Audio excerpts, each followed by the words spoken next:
এটিও একটি জনপ্রিয় পুজো কলকাতার। তো দেখে নিই এবারে কাশী বোস লেনের থিম হচ্ছে পাকদণ্ডী। এই যে এখানে পোস্টারটা আছে, এখানে হচ্ছে লীলা মজুমদার একটা সুন্দর স্কাল্পচার করা হয়েছে।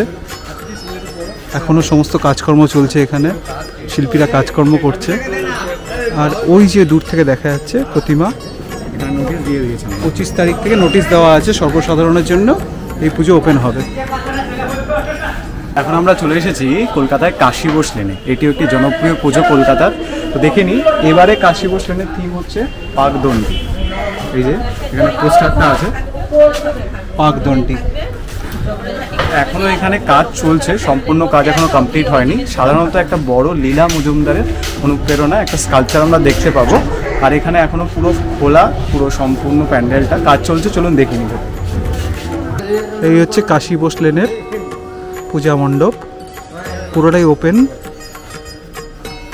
আর এখানে হচ্ছে লীলা মজুমদারের একটা সুন্দর স্কাল্পচার করা হয়েছে। এখনো সমস্ত কাজকর্ম চলছে, এখানে শিল্পীরা কাজকর্ম করছে। আর ওই যে দূর থেকে দেখা যাচ্ছে প্রতিমা, একটু জুম করে দেখাই। এটা রাত্রিবেলা যখন আলোটা জ্বলবে খুব সুন্দর লাগবে দেখতে।